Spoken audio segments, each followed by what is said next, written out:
You said that you've been shot? Yeah, Did I right catch that here. when you walked in? Yeah, I can't talk about that. Was that while you were a psych nurse? Or? No, psych nurse, they just beat you. Who? That's a little Who, bit the staff different. or the patients? Well, the staff too.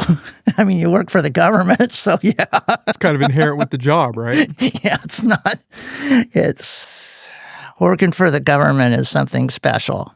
And working with health and human services for the government and psychiatric wards is really Something. it takes a little getting used to, even when you go through schooling and all the rest. It's one thing is working with the staff. The staff is absolutely great. I can't say, I mean, there's problems and stuff that exist. We were going to do a whole sitcom on just the staff, because you're all kind of crazy just having to work there.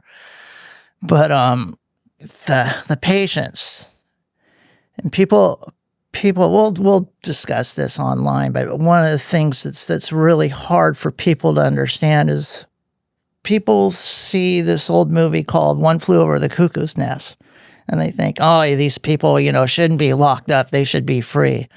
Well, these people, they need fences. And there's good reason for it. I mean, serious good reason. So what you're doing is when you go into this job, like they put me on the desk, which is charge nurse, the third day. Why are you making me a charge nurse? They go, because when it starts going crazy, that's the safest place to be. And sure enough, man, there was like 3 restraints. I don't even know if they do restraints anymore, but there was just horrible fights. And within 2 weeks, one of the nurses that I was working with just got stomped on. Her back was just destroyed. A person was trying to kill her. I'm going, okay, this is serious. I've got I don't even know why I was hired. It's just an open, another body. That's the point of this. Is the reason why I got the job is there's a woman that was a nurse prior to me. I took her position. Her position was, she opened up a door, one of the staff doors. It's like a gigantic bubble, so you're looking out here and you're inside a bubble. I'm like, the patients are out there and we've got, windows. The person came in and beat her over the head with a 3-hole punch, one of the things. And so she was in a coma for 6 months and I was temporary. And when she passed away, I got the job. That's how dangerous it was. That's a rough intro to the field. Yeah, it's pretty rough. And, this one was, the bullet thing is something completely different. I just got winged. So I was teaching martial arts and it was one of the places was in a gangbanging area and just got popped. Didn't even know I got, what the heck, bleeding. Oh, you just got shot. And that was doing private lessons with a sergeant in Westminster Police Department. And he, we were just walking out got shot that day and didn't know what it was, had to go to the hospital for that. And about 2 months later, we're walking out and this guy, somebody just opened up a drive-by with I think it was I don't know what, too many weapons, a Mach 10 or something. It just went, oh, fully automatic. And it hit the street, it hit the curb, and then one of the bullets hit, pretty close to us and then kind of zippered up. And he goes, whoa, I think it's probably me, not you. Thanks a lot, man. Wow. Did they actually think he was the target for that? We didn't know. We didn't know. It's just kind of like, okay, well, and you're thinking, thanks. Just keep going. I'll take the bullet for you. See if I can keep this thing going. But yeah, he's a good guy. But those things happen. Between martial arts and, I was one of those people I was a nurse with a black belt. So, was that intentional? How long were you a psych nurse for? Oh, gosh. It wasn't quite intentional. As I think I told you on the phone, I went from engineering to, psych nursing, or I went to nursing, and it was a big jump. I'm going to go off on a little tangent for a second. I'll get back on there. I just talked to a deputy sheriff here in town, and he's done the same thing. Went to from architecture, and he's doing surgical nursing right now. So he's the only other person I've ever known that's made that jump. And I asked him, we had similar stories. Story is architecture, if you want to be in architecture school, you've got to get straight A's, be on the swim team, be on, do all these extracurricular things, and maybe you'll get to Cal Poly or something. It's just really hard. So what I did in that business is I was working with general contractors, and I was designing my own homes, and I called myself an architect when I was younger, but I didn't realize, I had to go to architecture school to call myself an architect. So I caught all kinds of hell, and it was really hard. So for 12 years, I worked labor, journeyman, did whatever I could, and found a guy that was an old surf friend. And he gave me an opportunity of a lifetime. He says, I'm going to teach you, you're going to be a laborer. I'm going to teach you how to do this. I'm going to teach you how to really design a home. And so I worked under, I was tutored under him, but for, 12 years, I worked my butt off and was hardly making any money, designing, put out my shingle and whatever else. And after, it took me, it takes, most people go to school for a Bachelor of Science degree in engineering. It takes 5-6 years. It took me 10 because I was just trying to piece it together, and I wasn't super brilliant. I was just trying. So after all of that, I ended up working for a company called Orchard Supply Hardware. It's sort of like a Lowe's, all around the Bay Area. And I was promised, you're going to be vice president of the company someday and all the rest. And I'm making $10 an hour here. Yeah, it's pretty far off. You got good insurance. I go, this isn't really good insurance, so they're just trying to play it up. I just said, I got to do something else. And I had an opportunity. Wasn't really an opportunity, as my grandpa passed away. And he passed away. He was a doctor and a colonel in the Army. And he died of radiation poisoning. He's at the Yuma test sites. And back in the good old days with the dentists, they didn't use lead barriers or anything. So when he passed away, nobody was going to take care of my grandmother. Nobody. Just, what? I've got to do this. Again, I have to go back in the past, but to just tell you what I did was I just said, okay, I'll quit my job and I'll take care of you. I went down there. I tell you, I love my grandmother or whatever else. And she takes one look at me and goes, this is going to be hell, because I didn't know how to take care of a person. Were you too close at that point in time? Oh, really close. Really close. But there's distance there. Are we on live yet? Yeah, we're going. Oh, okay. We're going right now. All right. Well, let me tell you a little bit about how close we were, and then we'll go off on there. As I told you, I surf professionally, and we were beach people. So there's books about my uncles and my grandparents, and one of the books is written by Tommy Hickenbottom about the history of surfing in Santa Cruz. And anyway, my mother surfed, and I'd show you pictures, but not everybody can see the pictures, but she surfed with one leg. She had her leg amputated from gangrene 1948, I think. And then she died of cancer when I was 10 years old, and I had a bunch of brothers and sisters. So my grandmother pretty much raised us. And I remember when I was a little kid, I've done martial arts too. I'm sort of Asian. I'm sort of white on the outside, a yellow on the inside.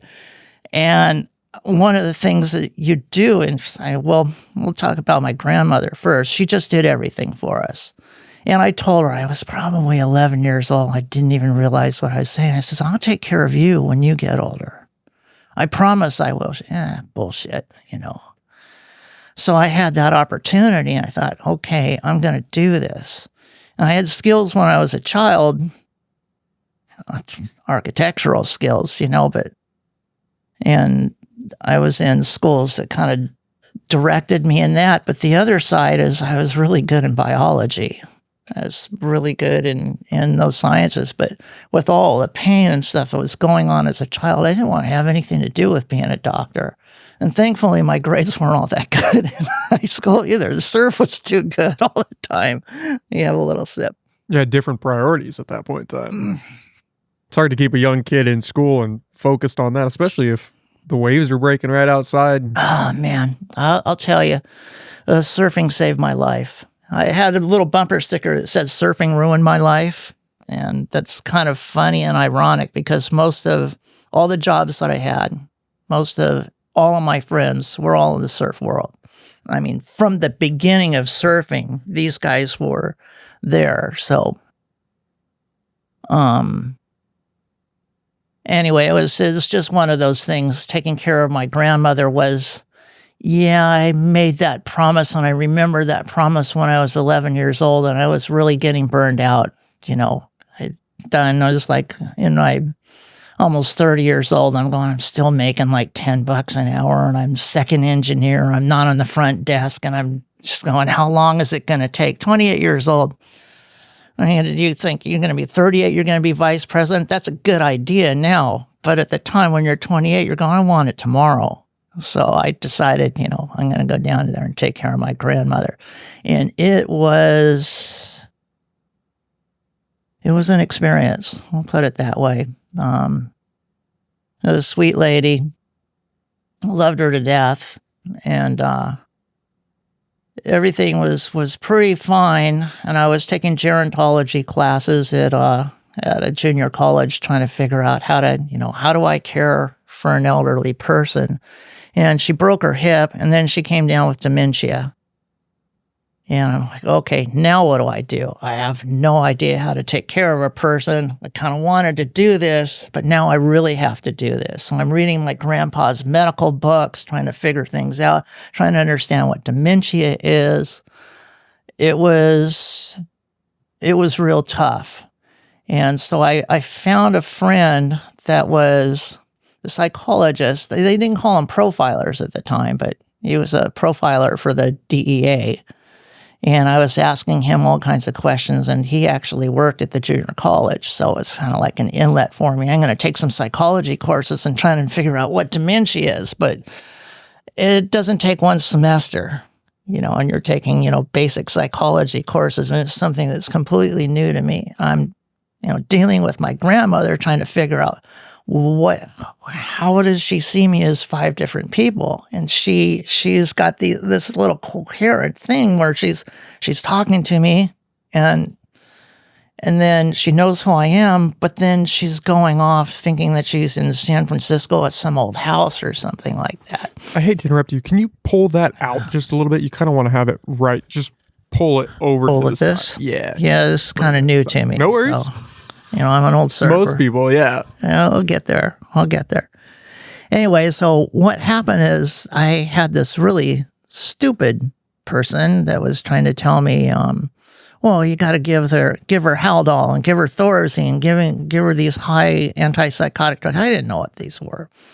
I don't know, man. Let's go talk to this one doctor. He was kind of like he was a really good doctor. And gave her a bunch of tests, and it turned out that she had something called normal pressure hydrocephalus. It's dementia. It's like the ventricles in the brain, you get too much fluid on the brain, so it just creates a dementia. And I'm like, okay, so what does that mean? They go, we can cure her. 2 years, I'm dealing with dementia where she doesn't even know who she is or anything like this, and I'm studying my butt off, and then it turns out to be a 24/7 job. I can't do anything except for care for her. And they gave her a surgery, a real easy surgery, and that lady went from not being able to put an X in the New York Times crossword puzzle. She's one of those genius ladies that just finishes the LA Times crossword puzzle, to finishing an LA Times crossword puzzle in like 3 days. Just wakes up from surgery. Where was I for the last 2 years? You don't want to know? I didn't tell her, which is probably the best thing. You want to know what you did? No, I'm not going to do that.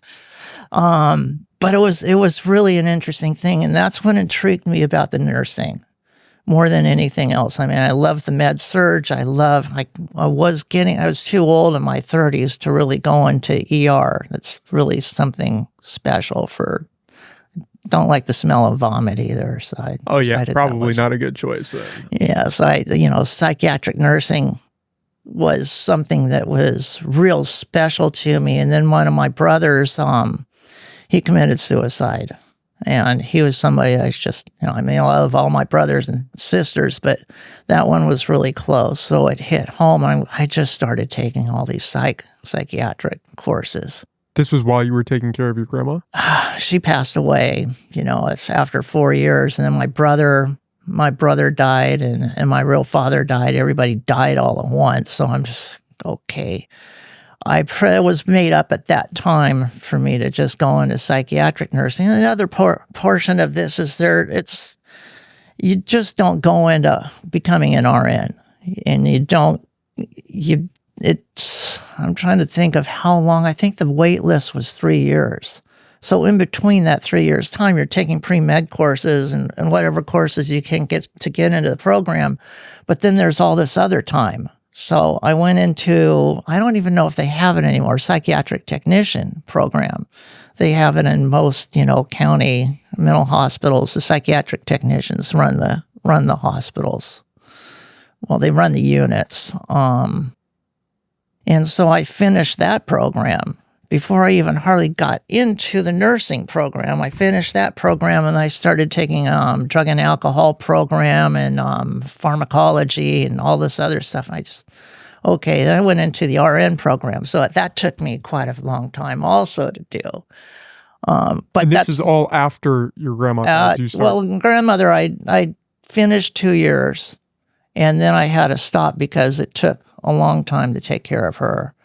And so I just had to stop. And then I had to restart again, which meant that I was not able to do a lot of the math. And, if you do a chemistry course and then you stop for a while, you got to pretty much retake that chemistry course again, unless you're a brilliant person, and I'm not. Especially if it's a sequence, like you're taking chemistry 1, 2, and 3, and you stop after 1 for a period of time. So Good luck.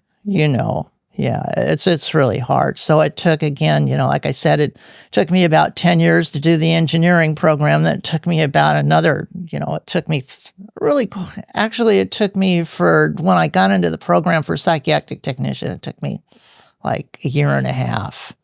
We're taking like 21 units. I think the average is 12 units. I was just busting my buns and doing that. And then the nursing program was a little bit easier because I was working at the time as a psychiatric nurse. And then I worked my way into it. So you were able to work in the field without the accreditation. Yeah. That's something we won't go too much into this. We'll go off on other subjects. I want to talk about politics. I never get to talk about politics. See what I can do on that. But I'm so sorry. Can you pull that? You want to just try to speak into the top of that sucker. You just keep speaking around it. Running with the dead. No, we'll get there. See, right now, just pull it. If you just pull the stand over to you a little bit more. You want to have that sucker right in front of you. I'm scared this thing's going to hurt me. Okay. You're good. Nobody's broken any equipment yet. Yeah, show the Joe Rogan weed stuff. There's no weed or anything. Yeah, don't show all the contraband on the table. Maybe that's fentanyl. No, that's a seashell. Anyway, I had I don't know where I dropped off on my education thing, but I'm one of those kind of people that just love education. So I've probably got more units in college than anybody else in the country. I probably got more units because I did the engineering and I did all this other stuff, plus the nursing, plus the psychiatric tech. Then I went into pharmacology and I don't know. I could talk the language, but I'm not a doctor or anything like that. Was the nursing degree the only one that you finished? I finished psychiatric technician. I almost finished the pharmacology, drug and alcohol, engineering, journalism, because I love to write. So you were bouncing around a little bit. Yeah, and I was teaching martial arts too. I've got taught for 25 years, mostly Taekwondo. And so, I was just, and then the journalism was because I was a surfer. I was writing for Surfing Magazine. And then I also started taking meteorology courses because I was working for Surfline, and I was doing observations for those guys. And I don't know, I just took all these classes that I was interested in, and it all builds up. But it's not to say that I just had a lot of interest, and it was a whole lot of fun. But I kind of don't know how to talk about myself too much. You've been going pretty good so far. Yeah, I'm just trying to give you a sort of a foundation as to who I was. I usually, I'm retired now, and because I said that I was a psychiatric nurse to my friends so much, I got people that are calling me up all the time, just dropping loads on me. I'm retired. I don't need this stuff anymore. But once a nurse, always a nurse. It's just hard to stop. And I really do like people. So when people have problems, doesn't mean that I can help them in any particular way, but I can listen. And I really do enjoy that. Well, sometimes listening is all it takes. Just being there for somebody. And especially nowadays with the mental health crisis that we have, I can imagine people are reaching out to you constantly. Okay, now we can get into the politics of nursing and medicine, or medicine and politics that was married. That was one of my big lines is there's a marriage that needs to be divorced, and that's politics and medicine. During COVID, I had 13 friends commit suicide.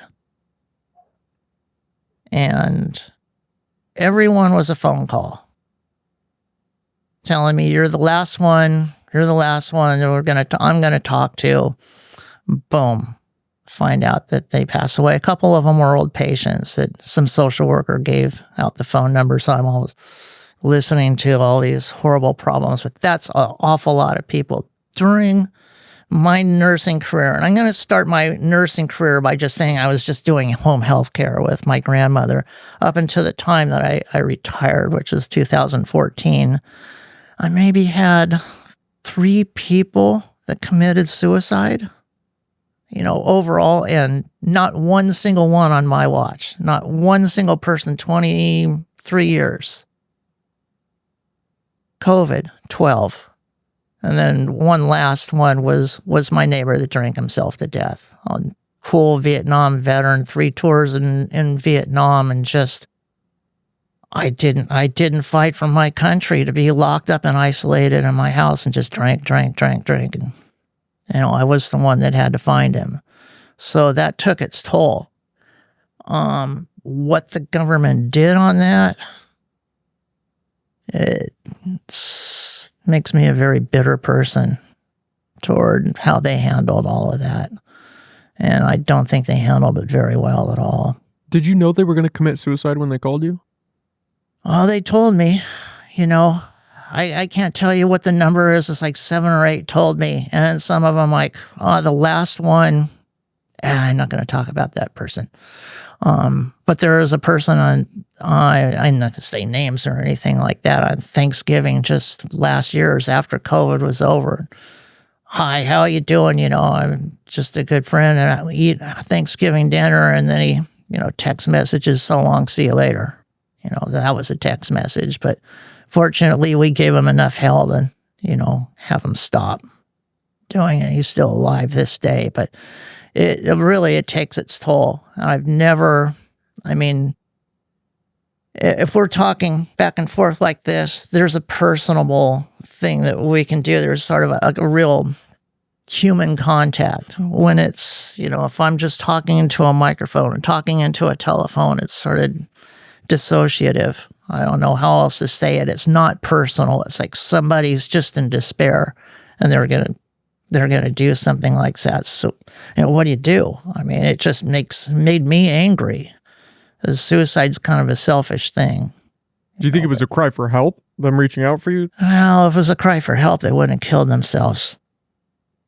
But, Yeah, but maybe a last-ditch effort subconsciously. Because suicide is hard enough, but suicide in that way where you let somebody know that you're going to take your life seems different. Yeah, a cry for help. Yeah, I've heard a lot of cries for help. And a cry for help is some sort of histrionics that a person is going to, they're going to do something superficial to say, hey, I'm going to do it. I'm going to overdose myself, but I'm not going to overdose to the point that I'm killing myself. But I'm going to do something. Don't you love me kind of thing. But if a person's really serious on it, usually they don't even do phone calls. They're just going to go off and do it, which really has me questioning. And I've never really, talked to other psychologists or doctors and said, why? I was a comfortable person to talk to.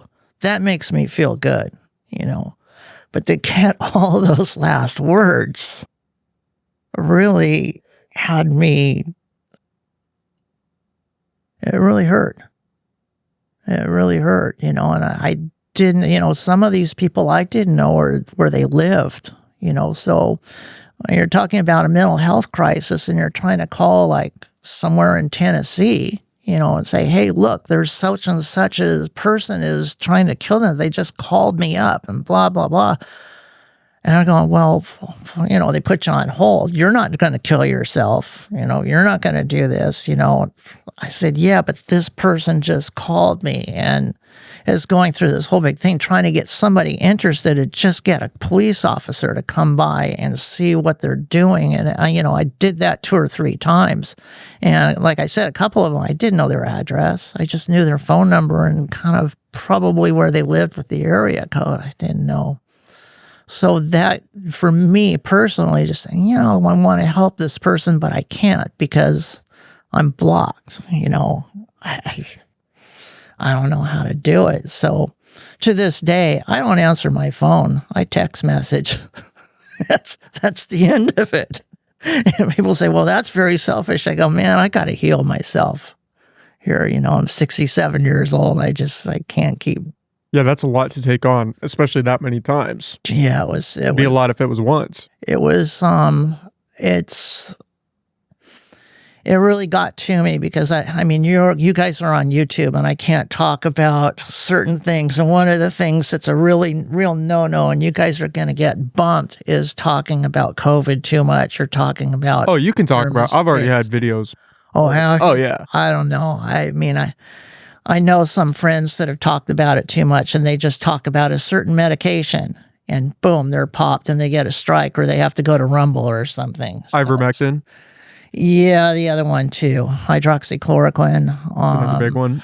Yeah, or even talking, or even suggesting, like even if you used, I think the reason why they were popped is because they made it sound.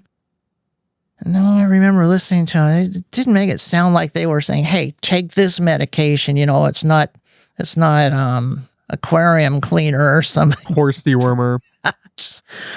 Okay, this is getting really crazy. The thing that really got me on the whole COVID thing is because, I still have a lot of friends that are doctors and a lot of good nurse friends. And I asked people back in, it wasn't quite 2000, I think it was the beginning of 2020. And they were talking about this, this big heavy duty virus that's coming. And they're showing all these videos on YouTube of people that dropping dead, in China. And I'm going, wait a minute, this isn't a virus. That's no virus acts like that. I'm just a nurse. I'm not a doctor. So I'm talking to some of my doctor friends. Okay, it's a heavy duty upper respiratory infection. It's going to be a bad flu. That's all they said. That was January 2020. And I said, what do you think they're going to do? He says, I'm just going to have to deal with it.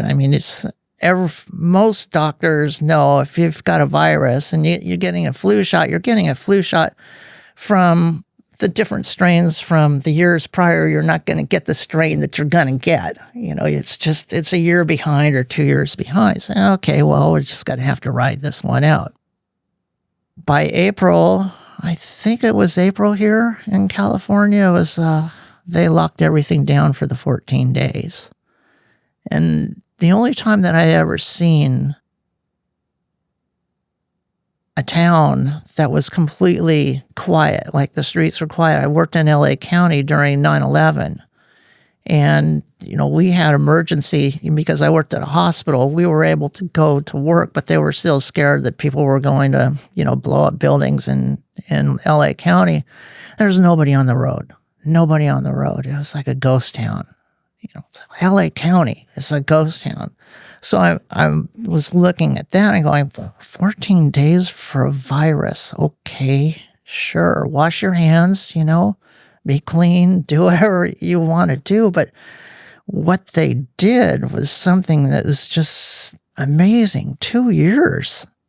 2 years of locking everybody down and forcing people to wear a mask and isolating. And you couldn't get away from it. I don't have a TV. I shot my TV back in 2009. Went up to Oregon and just boom, popped that sucker. That was the end of it. But if you listen to the radio or any kind of news, it was all this fear-based stuff on this virus that's going to kill all these people. And I'm like, wow, this is really strange.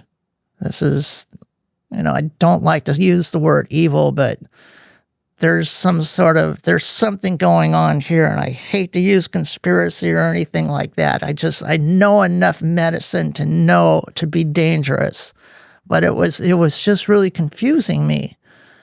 And it was starting to make me angry because I started reading the PDF formats for the lockdowns, and it wasn't written by doctors. It was written by psychologists. I'm looking at this going, okay, if it's written by psychologists, they're trying to change the behavior of not just a group of people and not just a city, but states, whole countries. Lock it down. Okay, there's something else going on here. Why?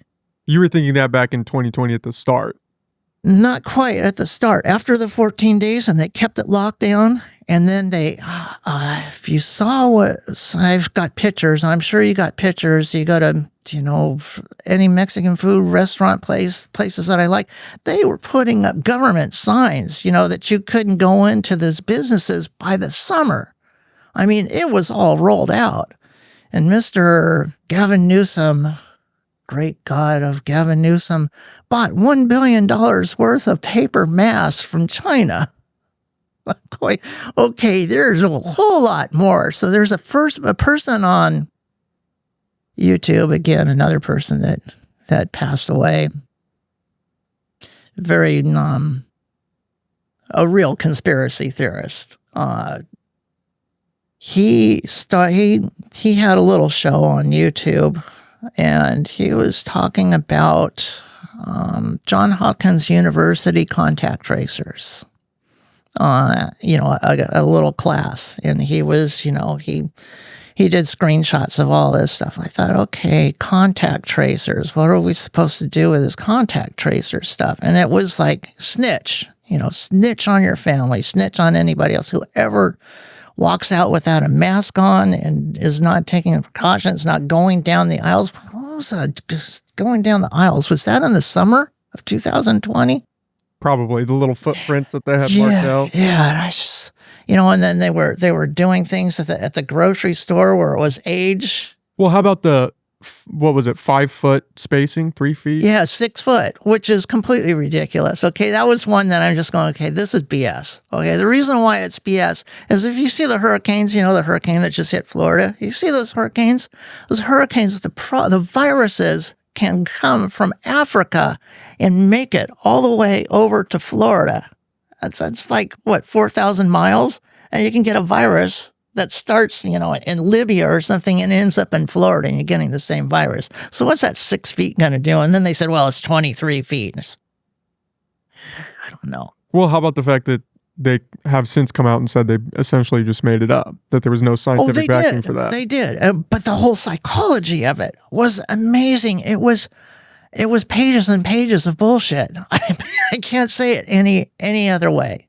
And anyway, what I did is I was talking to a guy at a music store in town, and they weren't, closing down or anything. They weren't wearing masks. I go, okay, this is safe. I can come in here and I could talk to this guy.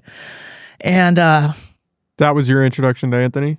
Before, a little bit before. He's a cool cat. I really like him.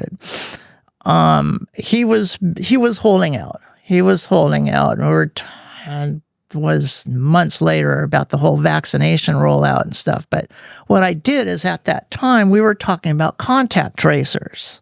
The contact tracer snitches. So I took the contact tracer course through Johns Hopkins University, World Health Organization. Okay, and I tried to get my certification, to bring it in and show you guys, but they locked it down. I don't know. I guess it doesn't exist anymore. They don't have anything. It's just bleach bitted on. And anyway, some of the questions on there were really, one of the questions was, and you had to answer it and write it out. It wasn't something that you could do yes, no. Was the greatest country in the world was China. And the reason why China was such a great country is because they could track and trace every individual where they are at any point of time so you can get rid of the virus. And I'm thinking about this going, okay, wait a minute. We're talking about social credit scores, and we're talking about some of these other things. And I go, the people that did the social credit score was Google that sold it to China because they couldn't sell it to America. And, my little conspiracy things going off. But if you wanted to get this contact tracer course, you had to answer that question that China is the greatest thing for the greater good. And one of the other answers to the question is the Constitution of the United States is null and void because this is a medical emergency. Were these declarative statements in the form that you were working through? Well, not a form. It was, it was a test you had to take. I think it was 3 hours or 4 hour tests. And so how do they phrase that where you have to answer? You had to answer it right. If you didn't answer it right, you had to retake the test. The answer to that question being, yes, the Constitution is null and void in this situation? Is null and void, and you had to write it out. You had to write it out that the Constitution of the United States is null and void. I'm looking at this stuff going, okay, this is just, do I even want to finish this course? But I wanted to get that certification because, Gavin Newsom's giving you $20 an hour to go out and snitch on your neighbors. And I wanted to go show Anthony, that I did this. So I passed the test and I never used it. But right after that, I think they got popped. Some contact tracers came into the store and popped them. For being open. For not using masks and not using proper COVID, whatever. I mean, it's just, okay, this is really bizarre. And I was, I've had my problems, and it's kind of one of those things that hit me home because I've got something called pulmonary fibrosis, so I cough all the time. And I have to take a medication that YouTube doesn't like. And if I don't take that medication, I'm coughing. So I used to go into the stores and go, leper, unclean, just like, a biblical thing. And people would freak. If I coughed, I mean, we all went through it. You cough, man, people are just jumping. They're scared to death of you. Anyway, that whole thing was getting me by that time, and I don't know what month that was. I think that maybe that was August or something, and they started rolling out the vaccinations in November, December, I think, for medical personnel only. Okay, here's another thing that was really weird about that. I don't know if you remember, but if you could get the J&J, which was, it wasn't mRNA based, or you could get the Moderna, or you could get the Pfizer. I think Pfizer was the one where it had to be like 40 below zero or something. You had to keep it, 40 below zero. And they stated for fact that you cannot mix and match these medications. And okay, I've taken enough pharmacology to know that if you're taking a dosage, and you got to take another dosage between 21 days, or you got to take the other one, you got to take it exactly, or it's not going to work. I get that. Okay, but I was talking to some of the nurses, and I won't say which hospitals or anything. And I was talking to some doctors going, you don't need to take this thing. You don't even know what it is. But it got to the point where I had to talk to a doctor, and there's no phones, no electronics. We're going down to the beach and we're talking, away from everything. And that's how scared some people were, because, the government was really cracking down on everybody. I kind of lost track. Okay, what happened is the nurses that were getting, I think Pfizer was rolled out first, and then Moderna. It doesn't matter. It's kind of past history. One of them, they said they were coming down and they were getting sick. I mean, badly, sick. They were coming down with the COVID. People who were vaccinated. Yeah, and they were having other problems also. And this was before it was even rolled out for regular people. And I said, don't do it. And I go, thanks for letting me know. And I started reading, getting out my books and reading and trying to figure this out. And I am not a brainiac. You have to talk to doctors about this because I just don't know how this worked. But what they did was there are shortages of, I think it was the Pfizer vaccine. So they said you could mix and match. And even the local papers were saying, yeah, you can mix and match. And I said, yeah, you're going to take the Pfizer one and then you're going to take the Moderna. And then they didn't care whether you're taking it 21 days or 28 days. How are you going to do it? If one's 21 days and one's 28 days and you're mixing and matching, then fine, you could take both of them, at any old time. And we had a horrible, I think it's in April or something of that year, that would have been 2021, we had all kinds of cases of COVID. I think it was COVID-D, the Delta variant or something, just knocked everybody silly. And they were all vaccinated. Okay. This is really weird. I mean, some of the things that you do, and the way that keeps my brain going with nursing is it's kind of detective work. I have a friend right now that has a metastatic liver cancer. And it's metastatic means, that it's in the liver, and then you get these tests and you try and figure out where the origin is. Where did it come from? We're not there yet, but it's detective work. You're trying to figure these things out and see where it is. Doctors are really good at it, but usually the nurses do the groundwork and trying to figure this thing out. But this is too big for me. I mean, I saw the psychology of it. I saw what they were doing with the contact tracing, and I'm looking at this stuff going on. This has never been on this scale before. Never anything. I mean, we had I remember SARS-1 was 1999, 2000, and we weren't wearing masks when the SARS-1 came into the hospital. I mean, we were wiping off door handles and stuff and isolating patients and all the rest, but there's nothing. I mean, nobody's ever seen anything like this before.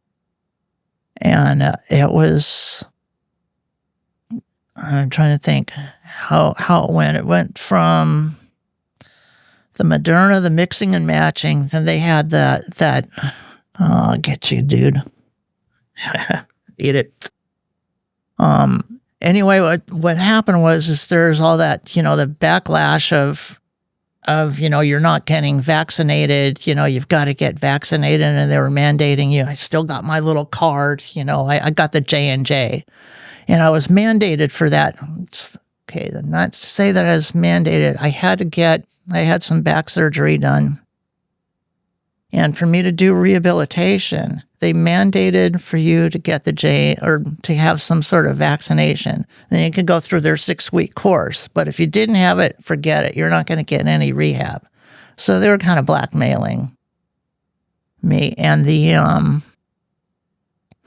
didn't allow, they said, because we were doing, aerobic exercises and stuff, they said you didn't have to wear a mask. And people would quit if you weren't wearing a mask.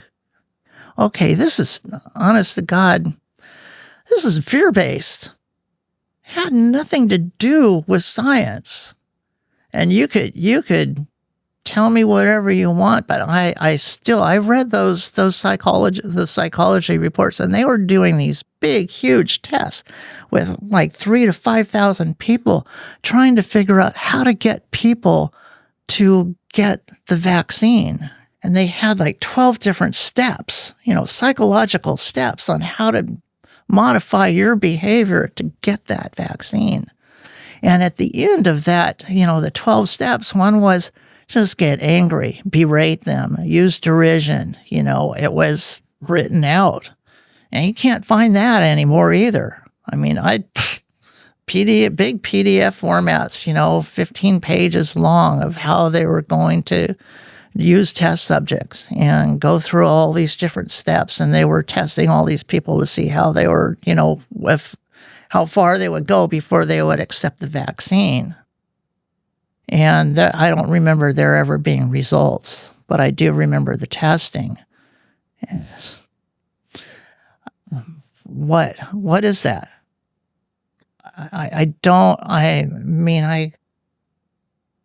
The CDC took over the government for a while. And that little mad leprechaun sure is happy about things still. Yeah, I don't know what Fauci's doing these days.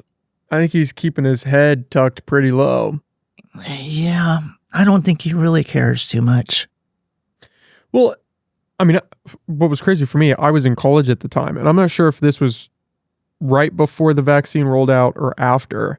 And I was in, I believe, a social computing class, and it was an open lecture in there. Social computing. Yeah. And the professor opened up the discussion on the topic of how we subconsciously use algorithms to influence people to get the vaccine, how we can manipulate them subconsciously or through force if necessary, but ideally through the algorithms, through what we're feeding them.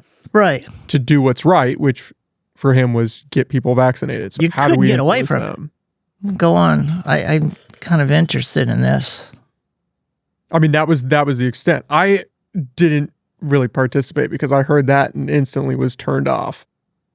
But it was, the students were actively engaged in that discussion. And there were some wild theories thrown around of how we do that, especially through social media. But it was all this peer pressure reinforcement. This is what people need to do. There's nothing off limits to get this done. That's what that whole, the testing is at the end, it was derision. It was amazing. There was no choice. For me, there was a choice. I wouldn't get the rehab. But if you wanted the rehab, you got the vaccine. That's it. Yeah, that's not a choice. That was a mandate. And a mandate on top of the fact that you don't get your care if you don't do it. Not just mandated for work or, to go to a restaurant. It was, you're not going to get the care that you need if you don't do this. It was something that, I think they're going to try again. And do you think people would go for it a second time? Let's see what's happening. Didn't Newsom or somebody or some of the counties in California just state that they're going to roll out the mask mandates again? For what purpose? For COVID still? Yeah. I mean, it's been 5 years now. I haven't heard anything about that. Yeah, I think the LA County, a couple of other counties are going to roll it out in November or something for 5 months until March. This November? Yes. Eric, can you see if you can find anything on that? Yeah, it would be nice. I think I just read it. For 5 months. Yeah, they want to from implement November masks to March, I believe. for COVID. Yeah. Well, they might be able to get away with it in LA County. LA's kind of but on a national scale, I don't know. I think there are enough people that are not happy. Scale. Yeah, they just say F you. But I mean, we live in a pretty socialist state. Well, didn't Fauci come out and actually say that the whole masking thing was not based in science? Yes, he did. But then he changed his game too. He went back on that He went back on that. See, I have a really hard problem with Dr. Fauci is because some of the first patients that I did were individual. Like I said, I did home health care and then CNA and then became a psychiatric technician. For my first patients were AIDS patients. So nobody wanted to take them, and early 90s, for some reason, people still thought that you could get AIDS through tear ducts and sweat glands and all the rest of this. So I'm dealing with AIDS patients. The thing is we were giving AZT to the AIDS patients. Okay, and I didn't put 2 and 2 together. It's AZT was AZT, and we even in the late 90s we were still giving AZT to AIDS patients. And I come to find out, later on when somebody starts deep diving on Fauci, well, he was the person that started the AZT, and I was poisoning. I'm sorry, but I was giving people AZT, and I was killing AIDS patients. Which, for people that don't know, AZT was a cancer drug, wasn't it? Yeah, and it just wasn't working. And it was killing them faster than AIDS was. Yeah, it was killing them faster. And it's just like, okay, whoops. What? And it's like the medication that Fauci also said, besides the hydroxychloroquine and the ivermectin that was really easy, was remdesivir. Remdesivir costs an awful lot of money. I did read up on that. I don't understand the pharmacological part of it, but it's not a good drug, and it's hurt an awful lot of people. And I think it's like a 60% fail rate. So what is this guy doing? I didn't know what this guy was doing back in the AIDS days, but here this guy has been in control for a long period of time, and he's made some errors that has killed a whole lot of people. And I'm looking at him going, man, this guy's going to baseball games by himself, and laughing it up, hucking it up. There's nobody in the baseball stadium except for him, throwing out a baseball, not very good. I was going, what kind of a person is this? What kind of a person does this? And is just really optimistic about, his treatments. And man, yeah, I'd really like to talk with him. It would be fascinating to get that guy alone and chat with him for a few minutes. There's a book about him, and I think it's by RFK, called The Real Anthony Fauci, that details his handling of the AIDS epidemic and everything, and supposedly it's pretty damning. I like listening to JFK. He's pretty much on top of it with the whole vaccine thing, but man, the way he talks, it's a little challenging. Oh man, it's grating. It's really hurts. But he's I don't like too much about JFK, but I think he did a really good job. I didn't read the book. I think it was only one book that he did, right? It came out like 2 years ago on Fauci. Yes, somewhere in that timeline. I know it was fairly recent. It's supposed to be pretty good. It's supposed to be a very hard read because of the information that is there is challenging, but it's supposed to be really good.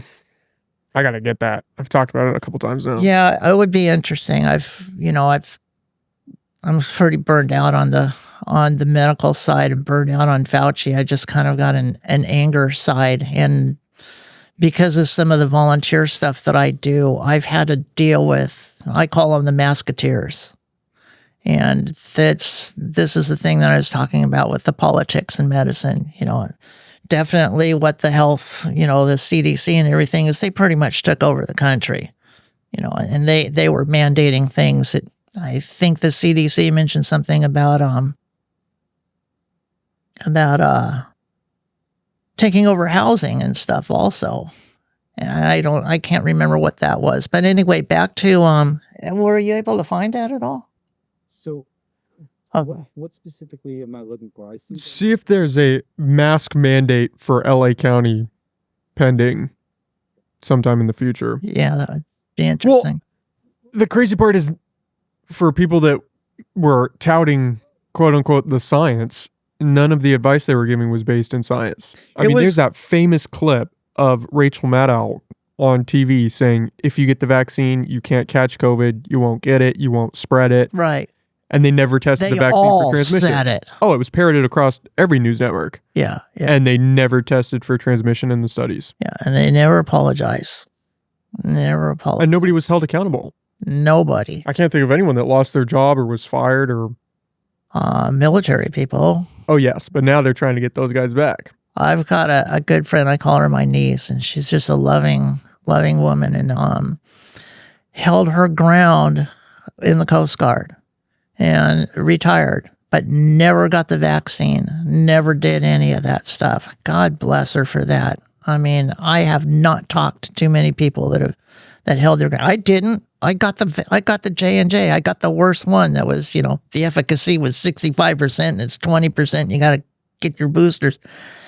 But I'd like to be as brave as her, going up against the military and saying no. That's pretty cool.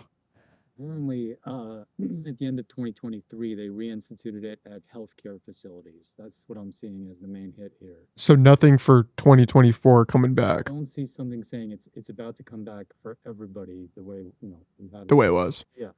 It is. I think it is. I'd have to. There's so much shit online. It's hard there is. It's hard to work through sometimes.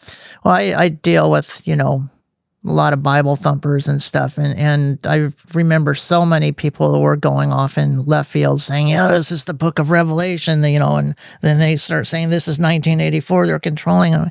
You're not wrong, but you're not completely right either. There's just too much. But the Masketeers thing is still going on. And this is what I was talking about, the politics. And I'll give you one example. And it just happened a few months ago. I was down at a local restaurant, and I had seen this guy. I do ushering at a local church. And this guy came in. I've never seen the man's face before. He's always got a mask on. So one day he comes in, and he has his mask off. He just wants to shake my hand. Don't know who he is because I've only seen him with his mask on. And so he comes in the next week with his mask on. And I said, I know who you are because you got your mask on. And I'm just being, flippant. I'm not saying anything like that. And he called me out in a church, called me outside into the parking lot, started telling me how bad I was for, this is political, this is political. That was a joke. I didn't know. I don't even know what your face looks like because you've always had a mask on, but I never got to say that. And I just kind of said, well, tough shit. I'm going to go talk to the pastor. Well, you do whatever you want. It's not the end of the story. You can say it. I'm an old martial artist. I walk away from fights. I don't walk into fights. And I thought nothing of it. I'm at this burger place in town somewhere. And this guy comes walking up to me. He goes, do you know who I am? And I'm with a woman, and said, no, I don't know who you are. And boy, that guy started yelling and screaming at me. Oh, I remember who you were 7 months ago, blah, blah, blah. But I couldn't say it. He was so angry. And then he started screaming at the woman that I was with and saying, you're a Trumpican, you're a this, you're a that. He was so angry. I had to call the police to get him to stop. That's how angry he was. It's all politics. It's all politics. That mask is political now. It has nothing to do with medicine like you're talking about. It has nothing to do with facts. It has nothing to do with science. It's a political statement. And, we live in a rural area of California. For something like that to happen was very disturbing. I still kind of turn around and don't really care all that much, but my God, what kind of a person gets so angry over a mask? Well, COVID broke a lot of people's brains. And it's not their fault. And it's not necessarily COVID for what it was. It's the information that was spread around COVID. It's the media. It was fear-based. It's the government. There was a lot that just people couldn't bounce back from it. And they're still there. People are still wearing masks. There. Adamant. I don't know if anybody's still getting their boosters. Oh, they've got to be. I was just asked at the doctors if I was going to get a booster, and they were trying to sell it for something. I can't remember what it was. I said, well, I've not gotten any boosters. How many do I have to get to catch? I think it was a number 7 or something. No, not doing that. They've got to be in double digits now. I have no idea.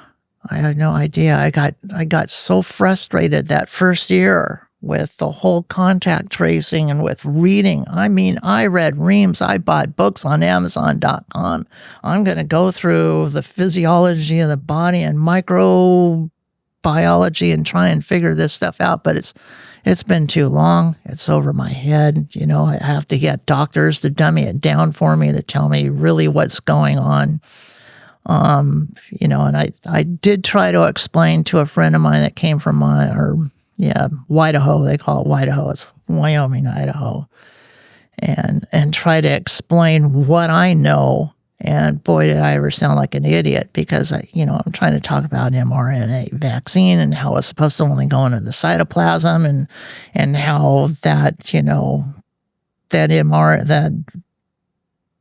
that will go directly to the liver no matter what. Once it goes in the liver, it metastasizes. It just stays in your DNA. It doesn't just stay in your cytoplasm. It doesn't stay in your immune system. It goes off. And what are we doing? But then that changes the ball game, and it starts going into conspiracy theories. Well, are we getting myocarditis? Are we changing people into, the biblical Nephilim, or it gets really out there, and every person has their own idea on it. And then you talk to doctors, and some doctors are saying, no, it stays in your cytoplasm.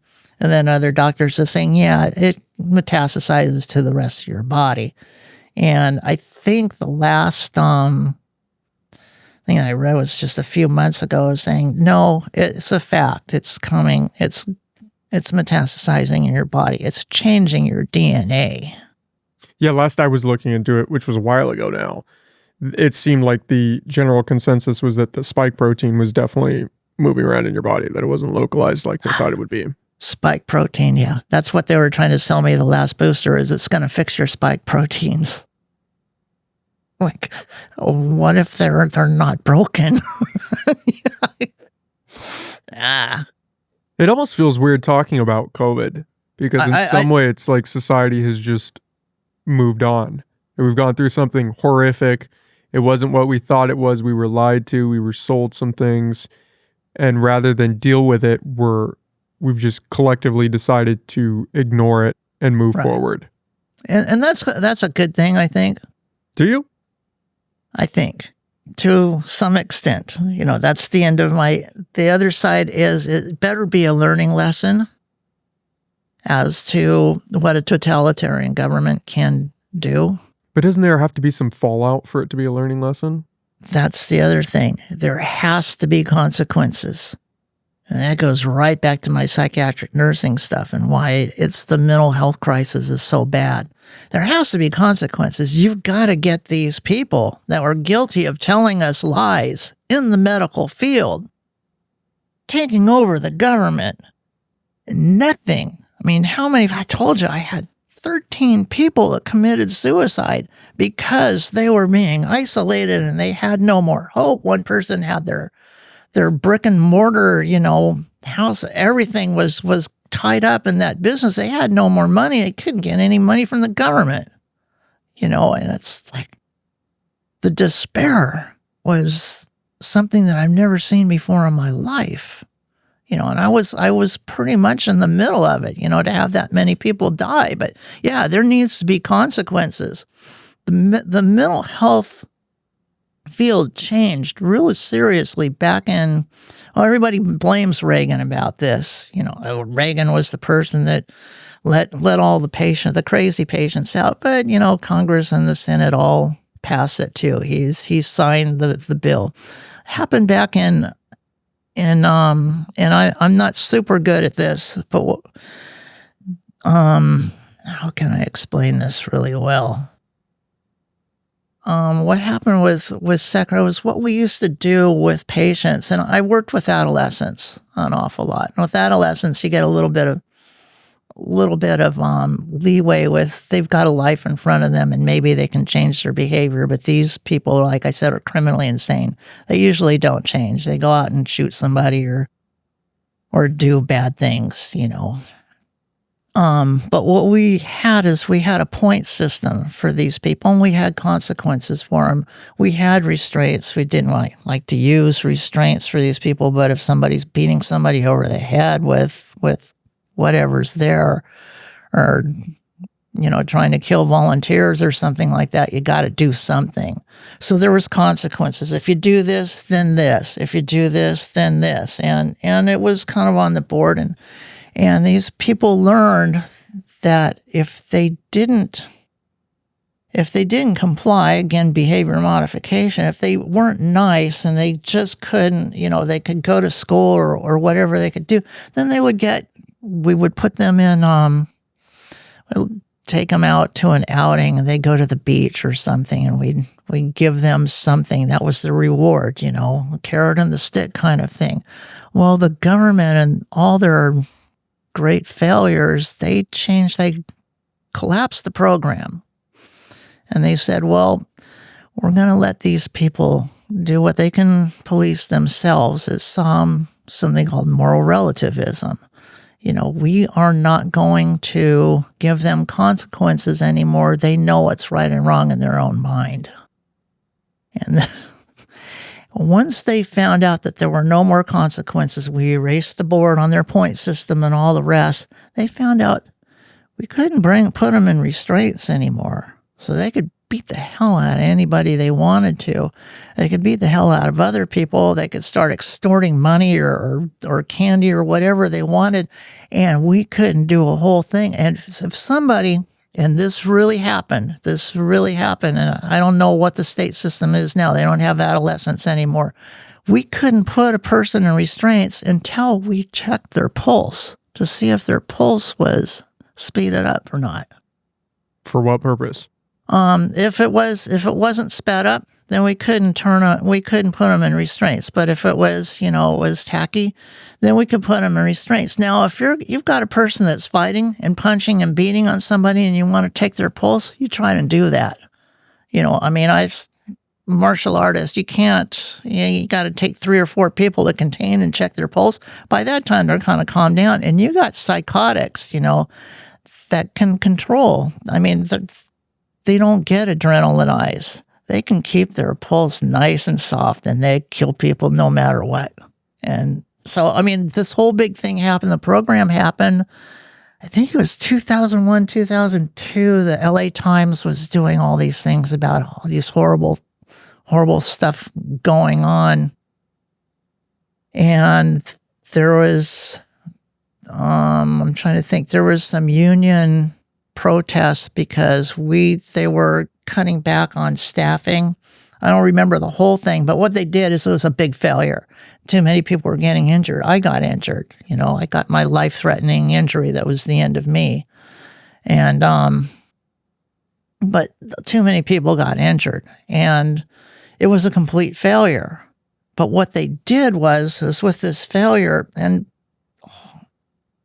but how can I explain this really well? When they did this, that there was no consequences, and they were forcing us not to chart the fights. The beat down fights, the bloody fights. But if we didn't chart it, we're nurses, so we have to chart what we see and what we observe. Whether it's a patient in a regular acute hospital, or whether it's a person that's beating somebody up in a mental hospital, we have to chart. And if we don't chart, we get in trouble for insubordination. We're not charting. But if we do chart those things, then we're getting ourselves into trouble also. So they were holding that over other people's. It wasn't me, but it happened to other people, is if they didn't chart it and there is an injury, like there is a hematoma or something that happened later on, say, well, you didn't chart it. Well, you told me not to chart it, because you don't want to show what these fights were happening, to show that their graphs were doing better in Sacramento, that their program was working, that was failing. So people got fired for that. But if you did chart it, you can get really in trouble too, because all of a sudden the graphs aren't working. and they're showing the failure. And that was a big, big fight. What happened was at that time, and I don't remember what the program's name was, it was a whole behavior modification program that they instituted into the state hospital system. Boy, I hope I could get my pension after I talk about this. But what they did was they started removing patients. Mostly it was adults first, and then they cut out all of the adolescents. All the adolescent units were gone, I think, by 2005, 2006. 2005. As I moved up here about that time, and it was just closing. Everybody was going off to the adult. We had beds at this one hospital for about 1,200 patients. I remember it went to 666, and I'm going, oh, God, here we go. And they were just dropping patients. They were removing these patients that had been out, and then mostly the adults are the hard ones because we've got serious schizophrenics and borderlines, other types of patients that have been there for 20, 30 years. That was their home. And all of a sudden, we're putting them out into the community with no training. The hospital has been their home, and they loved it there. They know the staff, they know everybody else, they know what they've got a really good system going on. And all of a sudden we're throwing them out into society with their Social Security checks in a halfway house or whatever.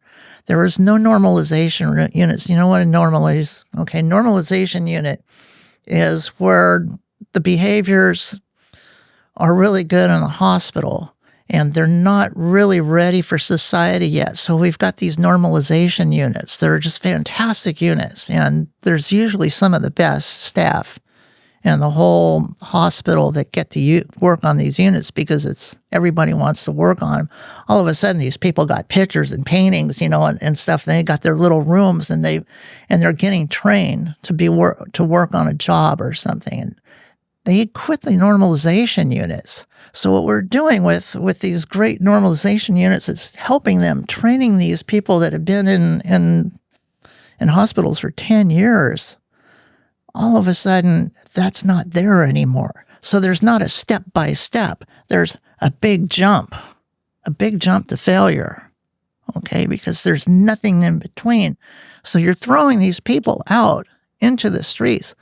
And you just got the social worker saying, yeah, you're going to go out to such and such place in 6 weeks, get your stuff ready, and blah, blah, blah. And these people they're acting out, they're fighting, they're doing anything they possibly could to stay in the system because they're fearful. They don't know what to expect. They haven't been in society for 10 years. Haven't been in society for 5 years. Total failure. And they were doing this just to make the program seem more effective than it was. And to show that we were doing our job, the system was working, and people were leaving. Look at this. We're cleaning out, the state hospital system. There's no more adolescents. Everything's fine and groovy. Meanwhile, these people are now struggling on the street instead of in the hospital. You see what you see. Now, 20 years later, this is what you get. Where did it all end? Or where was the origin? The origin was in Sacramento. It wasn't the nurses that were pulling these people out. They wanted these people out to show that, that their programs were doing really well in Sacramento. How messed up is that? Was there any pushback internally in the hospitals? Yeah, but see, you've got unions, that are telling you what you can and what you can't do. And the pushback would just be a mark against that person. If you're going to be an activist, then, they're going to do paper trails on you, and they're going to kick your butt out. Unless it's activism that they want. Yeah. If it's an activism, if it's yes people that are saying, oh, yeah, I'm going to be nurse of the month. Look at how great, we're dealing with these patients. Well, then, yeah, I've never been that kind of person before. But boy, it showed me just how manipulative Sacramento is and how much they don't care about patients. You hear people nowadays, I don't know about if you hear it, but I hear it all the time, especially on social media. Open up the hospitals again. Get these people off the streets. If you go into town or something, we do outreaches in town, for the homeless people. And these people, there's one person that's got a little rabbit, I always call him the Alice in Wonderland guy. He's got a little rabbit, and he screams and yells and everything. The guy's been there for a couple of years. The guy needs a hospital. He needs a roof over his head. He needs something.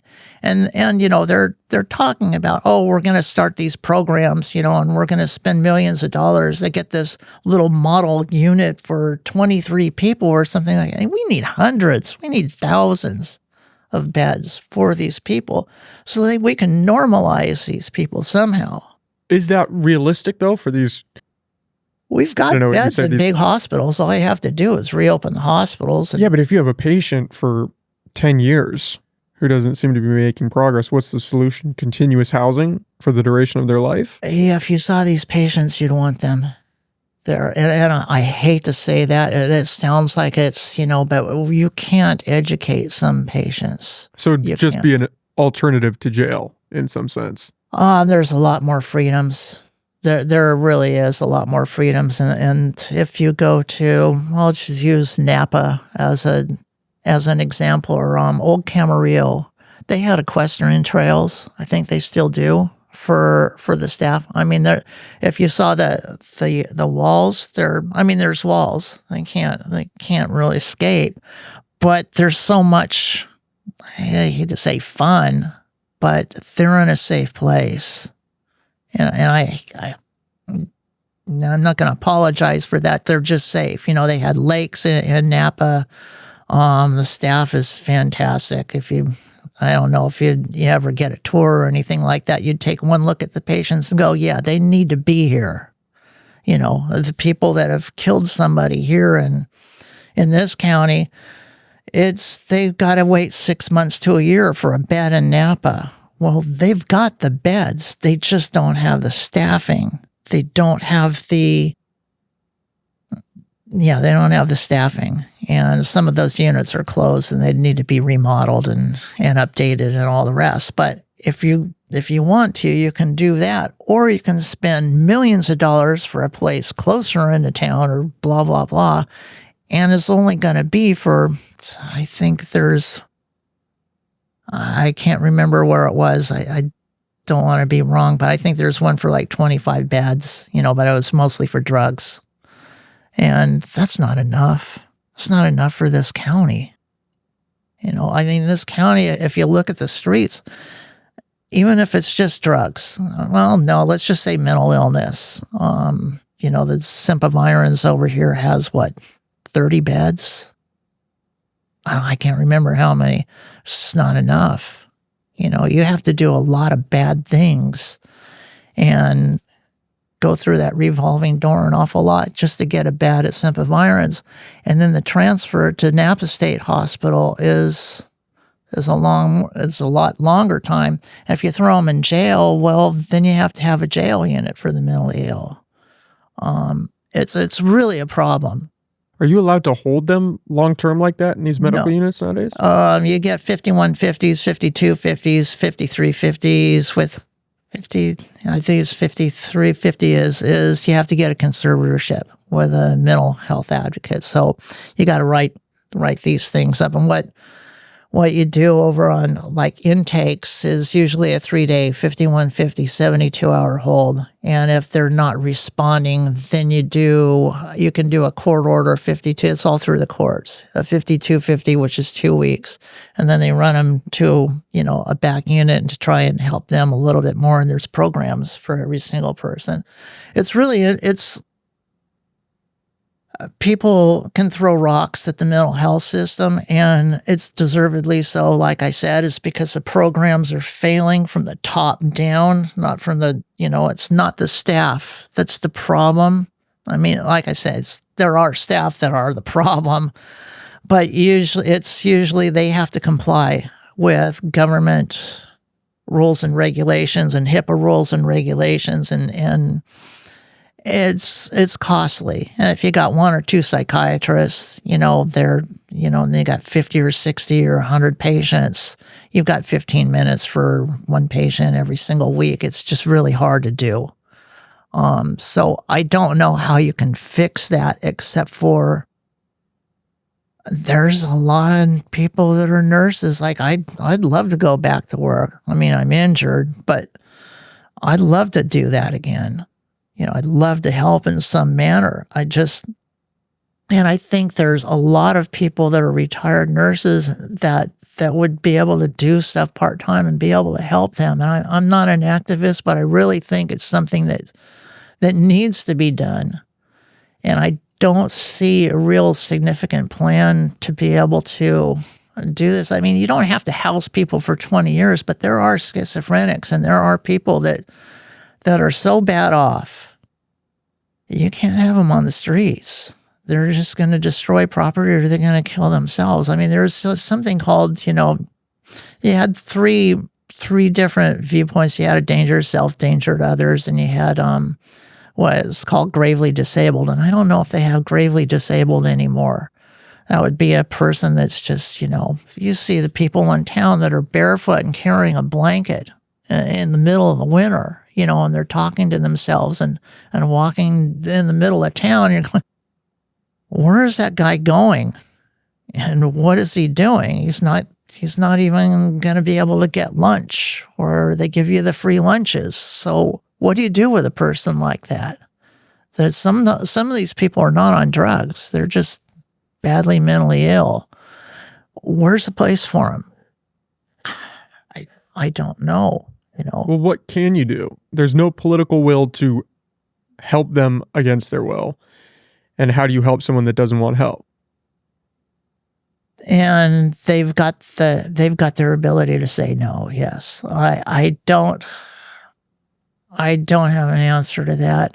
I've in my own mind, some of these people have to be forcibly through the judicial system and say, you know what, you cannot take care of yourself.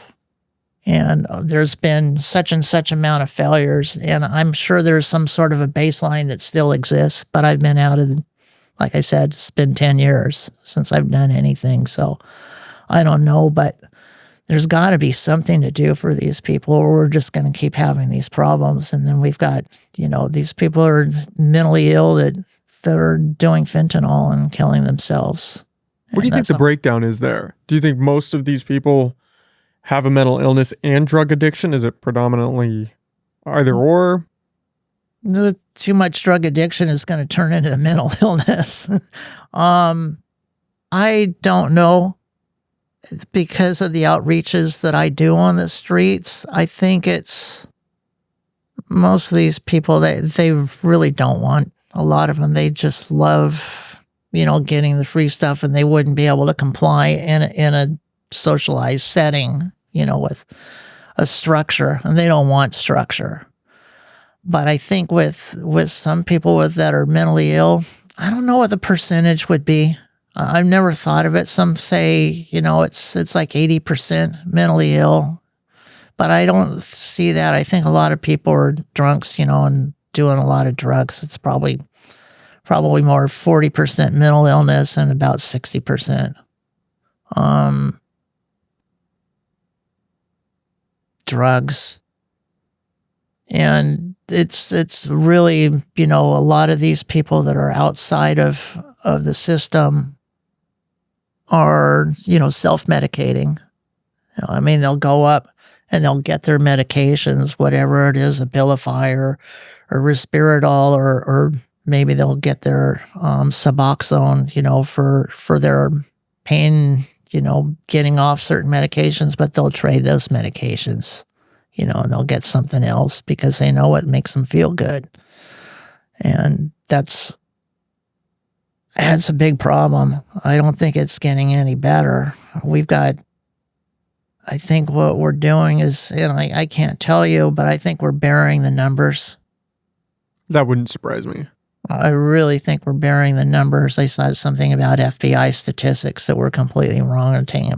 Crime statistics that they had, it was, I believe for 21-22, they said was down 2%, and they just revised them today or yesterday, and it's actually up 4%. Way high. Shocking. Way high, yeah. But again, that's the program that I told you that failed in the mental health system. That's a program that's starting everywhere. Look at how this state talks about crime And they're saying, well, crime is down. Well, you can't get police officers to talk about petty theft up to $950. So it's off the book. So yeah, crime's down because these guys are going in.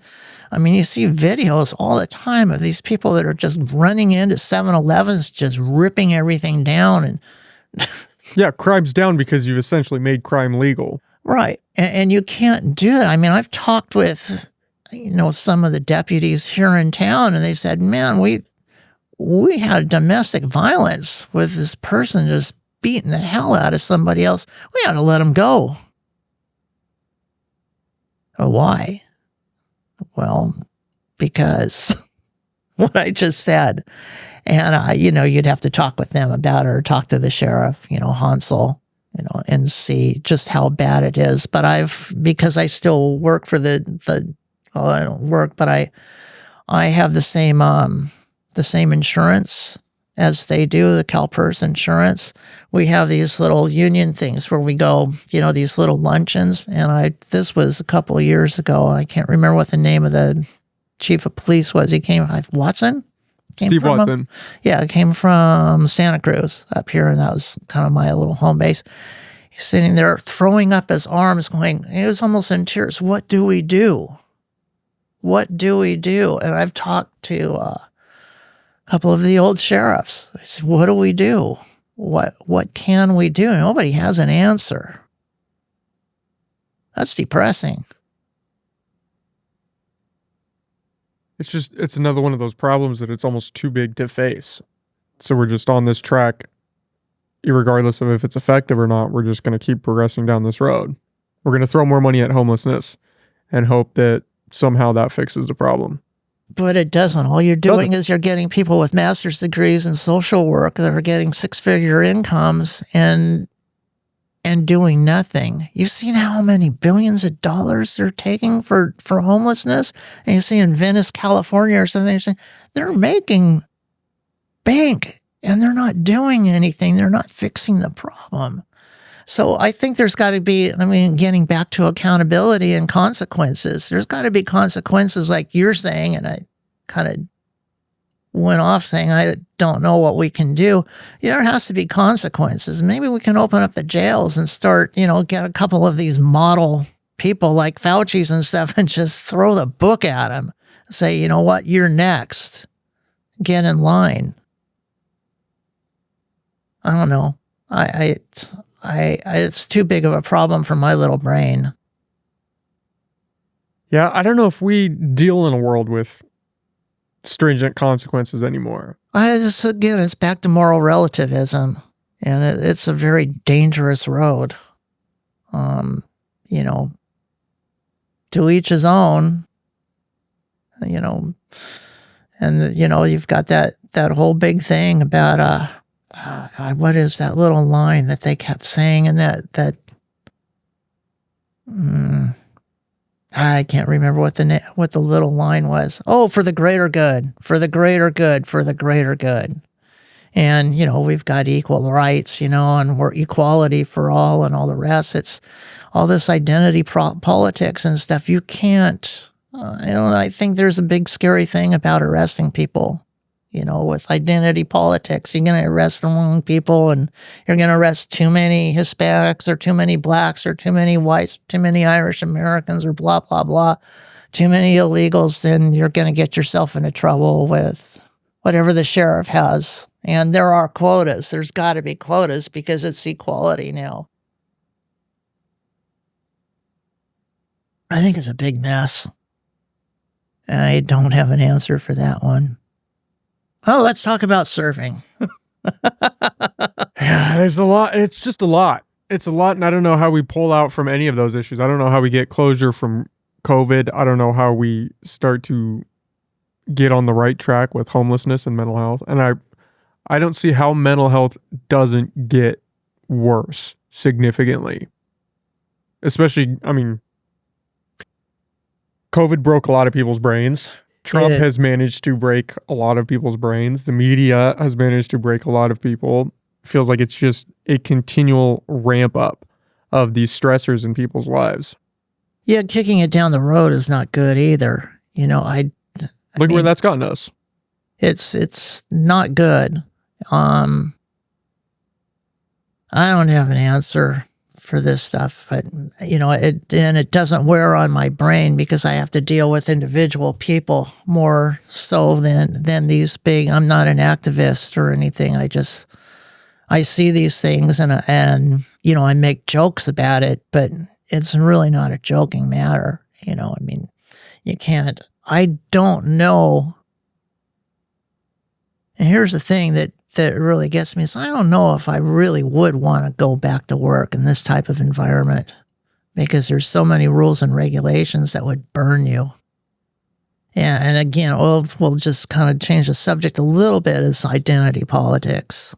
I don't know how we would be able to deal with some of the issues that have been created from the society that's saying you got to police yourselves, with this moral relativism. You are right in your own eyes. There's no consequences for you. We'll help you. And I'll give you an example on that with what we used to do with schizophrenics. And it changed every couple of years. Schizophrenics is when I first started working is you try and say, no, that's a delusion. That's irrational. We're going to bring you back to reality. Okay. And that would last for a couple of years. Then we get new management that say, no, just allow them their own delusion and then chart whatever their delusions are and encourage them in their delusions. Which one's right? Which way's right? You're going to bring them back to reality with whatever kind of modification you got to do with that, or you're going to just allow them their delusions. And what we're doing now, and I think there's a pushback that's been going on in the last maybe year, is you've got all these people that are identifying as trans or the 50, I don't know how many different genders there are, but all these different genders, and you're saying, oh, well, that's okay to be a furry. You ever see the furries in town, like walking around eating burritos or something? It's like, okay. So we're in that stage where we're saying, it's okay. We're going to encourage your delusions. We're going to allow you to do this stuff. But then all of a sudden you've got men in volleyball teams with women and men that are doing the swimming and beating people up in martial arts and stuff. And you're just going, okay, this has got to end. And I think there's kind of a change that's, society's saying we've seen enough. No more. We can't do this. We're going to let women be women and let men be men. But in this kind of environment right now, I don't know if that's possible because we are allowing everybody to live their delusion. That's kind of a good thing if they're not hurting anybody else. But if you're breaking barriers and breaking noses, then no. Or if you're letting children transition and go through reassignment surgery. Now that's a bad way to participate in their delusion. Yeah. And that is something that's very dangerous. I don't want to talk about any programs or anything in town, but I did call a person, and the person was a trans social worker, and I asked them. I said, "Well, how much? It's the percentage of suicide rates is 42%." And she came back to me and said, "No, it's 46%." And I said, "How many are children?" And she couldn't discuss that over the phone. But I think with the children, it's an awful lot. And it's irreversible. It's absolutely irreversible. Once you start on that transition, you can't stop it. And that's a heavy duty subject. And that's a mental health subject. That's what's fascinating about it is that it seems to have started that way and now it's shifted. And people don't want to think of it as a mental health issue. They're trying to normalize it. I would argue that if they haven't achieved normalization, they've come pretty damn close. Yeah, they're trying, but the problem is if you got that 46%, hold on, suicide rate, that's a failure. Yeah, but I don't think most people are looking at the suicide rate. No, but that should be a big marker.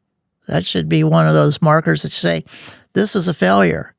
If you've got people with a 2% suicide rate over a medication, we had Paxil medication, SSRI, way back in the early 90s when I first did the psychiatric nursing. I think there were like 6 suicides from Paxil in the state of California. They stopped giving Paxil to the adolescents. We're giving people all these transitional medications from male to female or female to male, and you got a 46% rate. It's a big multi-billion-dollar business. And I've talked with doctors. That are doing. They do the breast removal, the mastectomy for women, and a person asked me, well, should I do that? Get myself involved in that? I said, man, that's a lawsuit. Because if you're doing that with a 12 or 13-year-old girl, I don't know about the adults, but I was just thinking about young kids.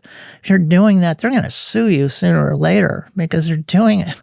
They're not even they don't have any ability to know what they want. They're barely going through puberty. I mean, I was 9 years old. I hated girls, they had cooties, Boy, did I ever learn something by the time I was 14. They didn't have cooties anymore. But I think it's, again, we're allowing children to make their own decisions. How much of that is the parents that are, doing Munchausen's by proxy, and I wanted a child, I wanted a daughter, gosh, there's some Hollywood star that has transitional kids. So anyway, it's Will Smith or something. Maybe Angelina Jolie's kids. Jolie's kids too. I don't watch too much of that stuff, but they're encouraging this stuff. And a lot of Hollywood kids.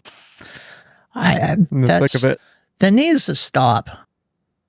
I mean, honest to God, it's, if you are giving somebody puberty blockers and you're giving them those kind of hormones, like I said, it's irreversible. They say it's reversible, but it's not. If you stop for maybe 4 or 5 months or something like that, but if they're doing it for a couple of years, forget it. Well, even if you do it for a couple of months, I mean, you're messing with a biological process in your body as a child. The idea that this is just some pause button is ridiculous. You're going to get those secondary sex characteristics, and they're going to grow. Like women are going to grow hair with the testosterone treatments, and they're going to be, hairy kind of dudes, and you're going to feminize kids. To me, that's abuse. It's almost like a delusion that on multiple fronts. You could go COVID, you could go politics, you could go the trans issues. We're just facilitating delusions. And I don't know if it's because in the past we were, the pendulum starts to swing because we were so far to one side, especially with, targeted attacks against gay people, that now we are so far on the other side that this is where we've wound up. Yeah, I think so. I think that there's a part of that. The interesting thing, and I haven't delved into the gay community. I just kind of let people be who they are. But I think from what I remember, they don't really like each other all that much. Well, I don't think lesbians are big fans of transgender individuals. No, I don't think gay men are either. I really, from what I've talked to, and I don't even ask, kind of don't ask, don't tell.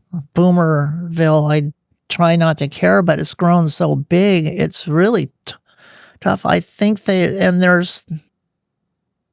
think they put all this together, but they really don't like each other all that much. And some of these, lesbians and the gay guys and stuff, they want to have children and they want to normalize their kids. They're not going to have their kids become trans. I mean, there's extremists in every group. But I think what they want to do is just be normal themselves. So I think there's starting to be a pushback in that too.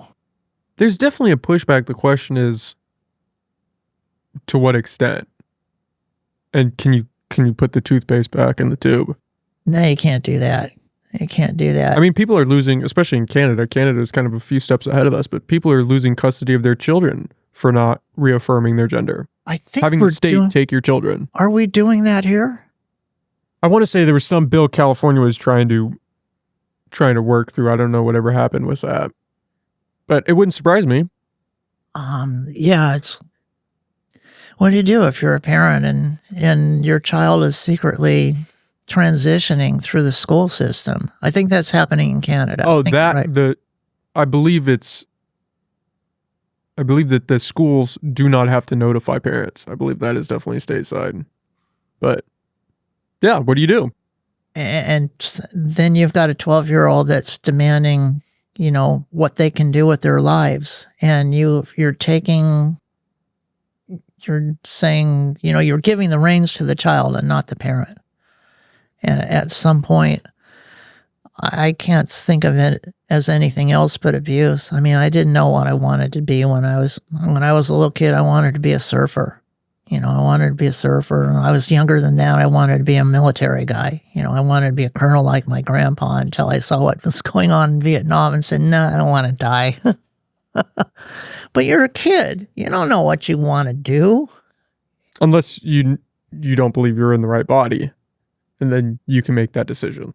Now okay, then you don't believe you're in the right body. Okay, let's go down that road for a second. We gotta take this person to a psychologist and find out just what they mean by, is this encouraged by the parents? Is this something that they're seeing on television? Is this a fad? Because I think a lot of this stuff right now is a fad. Oh, there's definitely a social contagion aspect. And then there's afterward. The whole big thing is over. Like they go through the surgery and stuff, then there's postpartum depression. They don't like what they've got. And there's no more friends there. They're done. The whole transition phase is over. Boom. Kill yourself. Didn't work. Anyway, what used to happen, and I wasn't involved in this at all, but I was close enough to see what they did. There was two. Let's see if there's more. No, there were two gender clinics. There was one in San Francisco. There was one in Greenwich Village in New York. Two in the 1990s. And I think there was something like maybe 20 gender surgeries a year. That was it. And there wasn't that many. There just wasn't that many. Now you've got clinics everywhere. You've got a clinic here in town. Small towns. So it's a multi-billion-dollar business. And are we encouraging it? There can't be that many people that are all of a sudden wanting to transition. That have, I'm from another, I want to change my body. That's a big decision. That's not a decision for a 12-year-old. Might not be a good decision for a 20-year-old. There might be, buyer's remorse, after the whole thing's over. Who's going to transition you back? How do you look at this? Do you think of it in the same way you would look at someone with schizophrenia? Or do you think there are some cases where maybe some wires got crossed and the individual truly believes that they are a woman in a man's body, or vice versa? There's some neuroscience that states that, there might be something going on with a person that's, not hermaphrodites. You know what a hermaphrodite is, right? That, they pretty much have a choice, but they got an XY chromosome or they got an XX chromosome. And you can't change your chromosomes. That's the problem. But yeah, the brain theories or something that's out of my realm. But I think there is some, but I think it's very, very rare. And so that's why I'm looking at this and I'm saying this is a fad that's got to end because it's going to hurt. And especially these people that could manipulate, psychologists. Like in the battle days, there is something, and I have seen this. There's something called a real life test, and that was 2 years of changing, male to female or female to male. They'd have to live that way for a period of time while taking hormone therapy under the care of a psychologist or a psychiatrist. And they, that was a 2-year program. And the stressors for something like that, they'd check the stressors, make certain that they were able to do it. And at any point where they were screwing up or they were drinking too much or something like that, or they weren't holding down their job. It's another thing, if you're working in society, you need a job, and will your job accept you, But there was all these checks and balances for these people. So I think that's kept things out of the limelight, and there just wasn't that many that were able to handle the stressors, and there wasn't that many. When I was in the state hospital system, there was one child, and it was very hard to house this person, and nobody knew how to do it. I mean, this was in the 2000s. So now what you've got a whole bunch of people that all of a sudden they feel like they're a female in a man's body or a man in a female's body. I've seen schizophrenics that wanted to be females, and you'll get kicked off YouTube for these stories. Horrible stories. Horrible, Horrible in what way? Trying to, cut their own balls off. I had one person, sorry, YouTube, you're going to get kicked out. I had one person that called me up, and some of the things we did were on call. And called me up, was in a hotel room, and said, I need, you to come over. And I had to come over with another nurse. And the person handed me his balls. Schizophrenic. But he wanted the sex change operation, and they gave it to him. After he cut his balls off. Yeah. Now, they're not supposed to do that, but what they found out and what was going on at that time were saying, we could pretty much blackmail the psychologists and psychiatrists. It didn't happen very often. It was very rare. But they say, if I want it, all I have to do is, say I'm going to kill myself. And they said, well, we've got to help them. We've got to give them the medications and get them on the transitional phase. And I think that's a whole lot what they're doing now. Oh, absolutely. They're blackmailing, and the psychologists are pretty much rubber stamping these people. Well, you had the whole propaganda campaign of, would you rather have a dead son or an alive daughter? Okay, yeah. I mean, that was the whole campaign that they ran. And meanwhile, there's no evidence to back that up. And you've still got that 46% suicide rate. And statistically, at least in the past, up until, early 2010s, it was predominantly men that identified as women, and they would grow out of it. Something, I believe, in the range of 70 to 80% would just naturally grow out of it and be gay men. That makes sense. I think that there's a lot of underlying issues, molestation, probably rape, some homophobia thrown in there as well. Horrible, probably abuse. That's one of the things that it would be fascinating in understanding that it's a horrific situation. It would be fascinating to understand statistically what the breakdown there is. How many of these individuals have some form of significant trauma or abuse that kind of sparks them down this path? I don't know if the data is out there on that. I'm sure it is, but I'm sure it's very buried. Because once you start signing off on these and you get a surgeon or something like that, then everybody's got their hand in something, and they don't want to fail, because then the whole system fails. So I think there's an encouragement there, and there's a monetary encouragement to say, well, let's just keep the ball rolling, even though they know it's a failure. Again, it's a failure of the mental health system. I don't think there's that many schizophrenics that are doing this kind of thing. I think there are some that act out. You know, schizophrenia is a very strange subject. I feel really bad for the people. And I feel real bad for these people that are, you know, doing the male, female, and female, male. I try not to judge them, but what I've seen, you know, I'm seeing it on social media and I see it occasionally in town.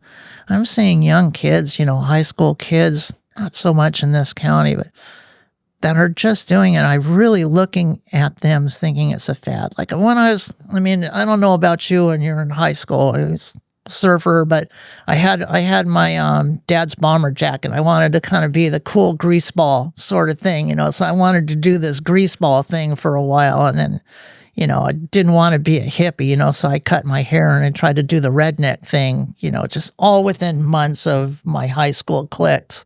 So I think a lot of this stuff is just, you know, especially with kids. With an adult, it's a little bit different. You've got some responsibilities, you know, and you got a responsibility for your life and your livelihood. So, geez, that's a good question. I don't know how many people, but I think there is some mental illness going on, probably way bigger than what they're stating. What I can only go back to decades ago and see what they did, the stressors with the psychology and stuff. They're not doing that anymore. I know they're not doing that anymore. You know, all they do is they get a signature from a psychologist to go get their hormone therapy, and they've got doctors to go, you know, and to do especially through COVID, just Zoom calls. So they're not even talking back and forth like you and I are now. Well, and how long so they don't the call? ever say 20 minutes?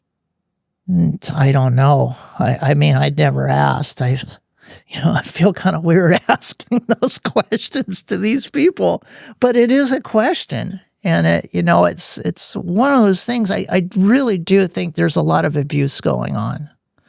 And I really do think that if you checked a lot of these people, there's probably is some mental illness. Or there's something, you know, especially with teenagers and stuff, you're changing, your hormones are just raging.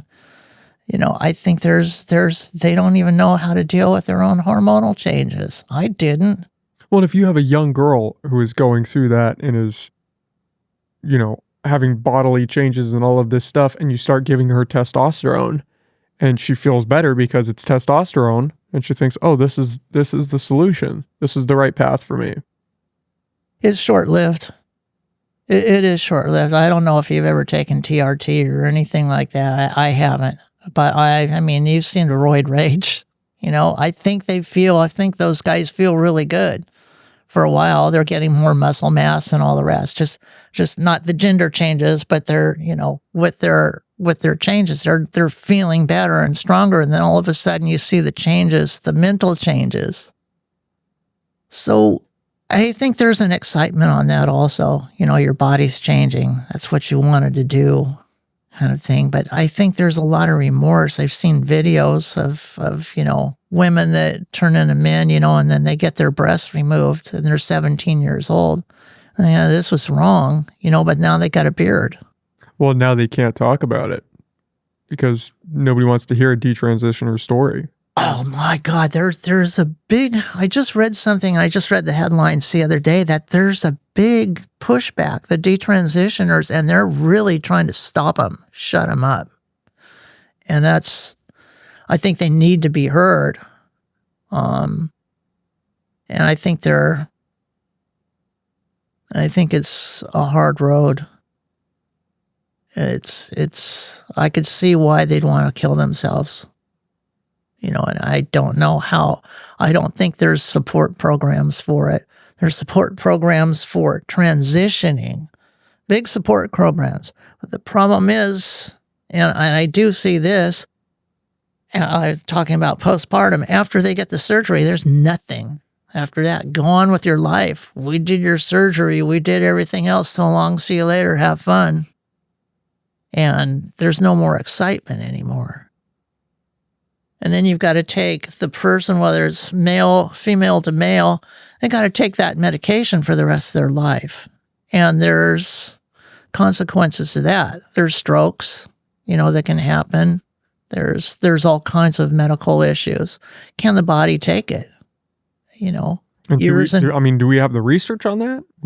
I can't imagine they've done not much. Decades-long studies. This is new. They can't do that. Yeah. Decades-long studies because it really pretty much only started seriously. I think it started back in the 30s. You know, the Nazism. They were doing that. Rare cases. Nothing at the scale that we're at now.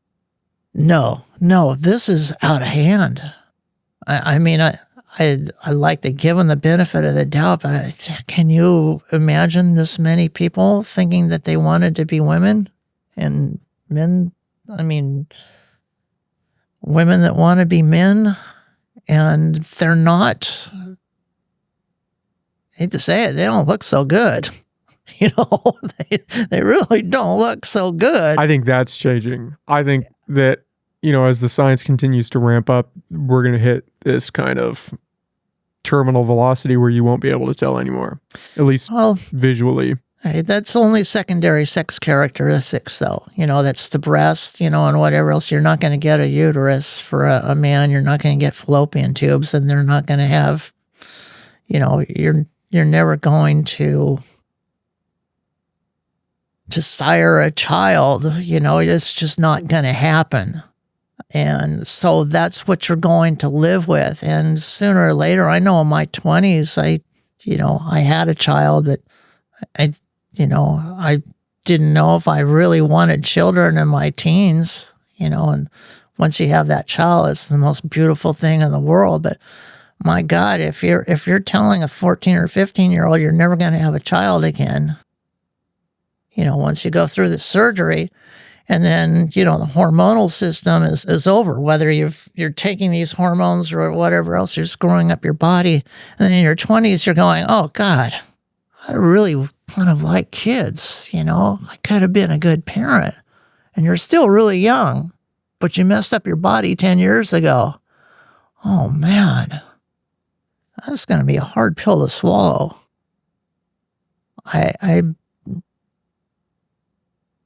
I don't know. As a Christian, I just got to pray for him. You know, I don't know. I don't know if there's words enough to be able to say, hey, you know, and this is something that's, you know, we were discussing in the beginning is you do have to listen to these people.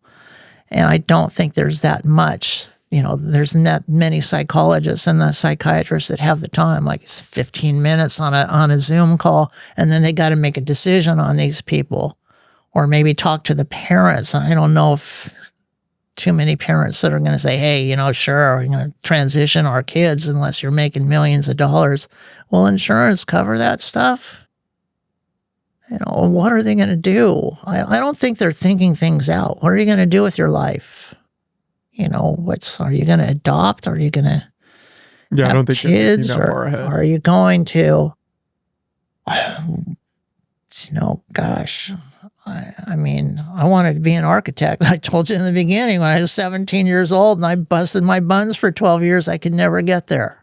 You know, it was pretty much over. But, heck, I wanted to be a surf star too. No, it's not too late. Good. No, I did pretty good. I was in a lot of pro contests and, you know, got to write for magazines and, you know, got my name, my pictures and stuff I was just Joe Hotshot, but that's short-lived too. I mean, the surfing thing was back in the good old days, you got from age 16 to maybe 22 or 23 to make a little bit of money, or you got some drug dealer to get you to go someplace, you know, to finance you because nobody had any money. And by the time you're 23 or 24, that's your professional career is over. So you better learn you better have a trade, you know. Nowadays, it's a multi-million-dollar business. But I wanted to be a surfer, you know, and then you start realizing, I mean, early on, this was the 70s, you're only going to make $500 or $600 a month maximum, you know, with your sponsors or something, and that's like $2 an hour. And you gotta live. So I was like, okay, well, I'm going to do this for a little while and get my yayas out and go to work.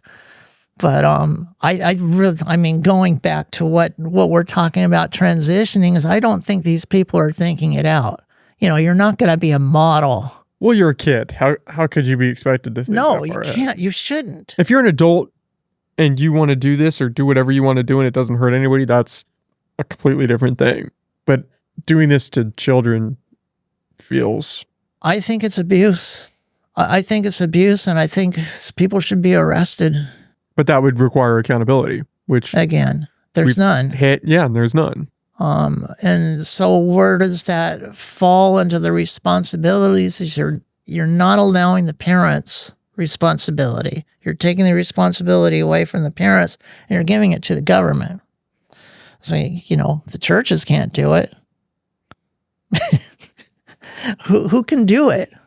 Who can do it? I don't know. I mean, if you're taking that responsibility away from what a parent is supposed to be doing, and you're giving it to the government, then the government is going to be sued. Somebody's going to get a really good lawyer and sue the government over this stuff. And maybe that's the way it's going to end. I don't know. But it does have to end. I hate to see those. I haven't read any, but I should start reading some of those detransitioning thing and see what they're going through, because it's got to be hell. It's got to be. Like I said, you can't really go back. Yeah, I don't wish that on anybody. Pardon? I don't wish that on anybody. No, it's very hard. And the stressors are incredible. You know, it's hard enough just being a man or a woman in this society. But to do something like that, that's something that I don't think that I could do. You know, I have these ideas that I'm going to go back into nursing or something. I'm too old, you know, I'm beat up. But two things that stopped me is the COVID stopped me. So I was going to go back and get my license and said, well, we want you to educate these people on, you know, and this, and we want you to give them injections, you know, for the COVID. I said, I can't do that. You know, and what do I do even if I went into psychiatric nursing and I had to rubber stamp these kids for sex changes? And I have to go through all the different pronouns to say it perfectly, or else somebody's going to get upset and fire me because I don't know what the pronouns are. You know, it was Mr. and Mrs. when I was saying, I don't know what Z there is. I don't know what, there's a whole bunch. And it doesn't even make sense grammatically. I'm just too old. I'm a boomer. I don't know what to say about that. But it would be hard. It'd take a strong mind. Take a really strong mind to be able to do that and to follow through on something like that and end up somehow as if you want to be a parent or you just want to be a good person and have your job. But I think that there's only a select places where you can actually do that. You know, Los Angeles, you know, big cities or something. But if you get out in the country like this, you got the good old boys checking you out. Oh, what's going to happen on that? I didn't even think about that. Some little girl that's transitioning at a high school party. It's not a girl. I mean, in my day and age, if something like that happened, somebody would be beat down and thrown into a ditch. Yeah, I don't think we're in those days. No, anymore. I think the social acceptance has grown significantly. I think they're educating people pretty well, but they're I don't know. Educating would be the word that I would use. Indoctrinating is one that gets thrown around a lot more. Indoctrination would be a good word. I'm just trying to be as PC in this as possible without YouTube. Yeah, I think this will be one of those ones that YouTube flags, but that's you gotta fight battles when they present themselves. Sometimes. I think we're being pretty mature about this, to tell you the truth. We're asking more questions, but yeah, they'll strike it. I've had videos pulled for far less, so my hopes for YouTube aren't that high. Yeah, I don't know if you do Rumble or not, but we're out there. Yeah, been uploading to X a lot now too. That they've got that free speech approach. Well, I'll go for the Neuralink. It's coming. Yeah, it's coming. Then it doesn't matter what body you're born in. We'll all be uploaded to the cloud, living in a VR simulation. I've got friends that think we already are, so. A lot of people think that. It probably. Which, if we are in a simulation, what does it say about what's going on in the outside world that it's this chaotic in here now? Boy, you got to talk to a physicist about that one, or read C.S. Lewis books. That's an interesting concept. It's a crazy time. Yeah, it is. It's really interesting. I really enjoy, like, the studio and everything, what we're able to do and to stream and have other people wouldn't be able to have done this 15, 20 years ago. Probably wouldn't have been able to do something like this. I think that's really cool thing, and it does break down borders and all the rest. But what we're doing scientifically and medically, what Elon Musk is doing with his rocket ships is just astounding. It's really astounding. We are growing exponentially with our knowledge and our power. I just don't know. I think Elon Musk even said, with AI at least, it needs to be contained. And he said himself, I think it was on Joe Rogan's show, he didn't know how to contain it. And he was really fearful about it, but he's still continuing to do that. The doctor that I was looking at that you interviewed was talking about that also. He was very excited about it, but I don't think he has any views as to where it's really going. I don't think anybody really knows, but No. that won't stop progress. Yeah, that's beyond me. That's crazy times. Yeah, I'm astounded at how fast everything is, and I think I'm feeling my age too. It's back in the good old days, man. We had one telephone and nobody wanted to answer it. And we went out and we did our own thing. It was a whole lot of fun. Those days aren't coming back. And that's kind of a tragedy.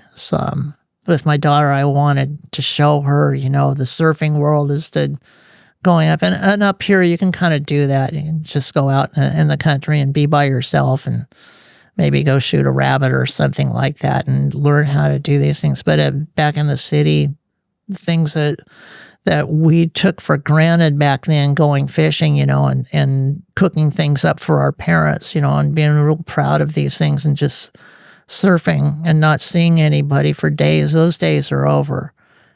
No telephone, no nothing, no satellites, no, if you want to listen to a ball game, you listen to it on the radio. And this world is going really too fast for me. And I think some of it is really good, especially in the medical world. I think, I do have a friend that's got that liver cancer that I just talked about, and the amount of medications and the way that they're isolating tumors is something that's amazing. People die over these things 10 years ago, and they've got a chance to live now. That's great. With the Neuralink with Elon Musk is getting a paraplegic or paraplegic, being able to move his hands again. It's an amazing miracle. It's a modern miracle of science. But what can we do? Like you said, we can all be thrown into the cloud by putting that thing in there. I was just thinking last night, and I was thinking about this show. I'm going, okay, back in the good old days, anything that was used for good can be used for evil. Like guys that were, the Wright brothers with the airplane. Yeah, that's really cool. And World War I happens. What if we drop a bomb out of the plane? They were just throwing hand grenades out of the airplane. And then we got jet fighters by World War II. And then we've got the atom bomb. Everything that we can use for good is done for evil. It seems like evil's winning. It does feel that way. It feels like we're approaching a fork in the road, and it's either some great utopia or we blow ourselves up and the world falls apart. And it's just we're teetering right on the edge. We're so close. That's why I'm a monarch Christ. But not a monarchist. I want Christ in the picture, because I really don't see any other way that this world is going to make it without some sort of otherworldly person that's going to set everything right, because I don't have any trust in our politicians. They just seem to get dumber and dumber, or maybe I'm getting smarter. I know that's not happening, so they got to keep getting dumber. We've got a guy that just had dementia, and it's pretty well known he's got dementia, and we just had a coup. You know, we just had a person that just said, you know what, you're too old, I'm taking over. That's never happened. And everybody just, you know, it's like the COVID thing. Oh, it's cool. You know, let's just forget about it and just move on. Wait a minute. Didn't something just happen that's beyond the scope of America? I mean, we just turned into a banana republic and nobody's batting an eye. Nobody just keep cares. rolling. We just keep rolling. Okay, are we that far off? So I don't see, you know, whether it's, I mean, I don't get into politics. I don't care whether it's Trump or Biden or Kamala. I don't think anybody's going to fix this problem. You know, either we got the Como or angry man, you know, or we got the, I don't know. Did she ever pass the bar? She doesn't seem too brilliant. Yeah, she's got some problems still. Well, and yeah, There's a lot to unpack there. I won't go there. I've kept the politics out of it as this far, except for the medical politics. I really think it needs a divorce. You know, because if you bond politics and medicine, and where did it start with Obamacare? Did it start prior to that? Did it start back in the Medicare days? Wherever it started, it's got to the point where we've got to get politics out of medicine. We got to get politics out of a lot of things. Yeah, it would be nice. Go back to the roots. It would be nice, you know. Yeah, we've got to get rid of the debt.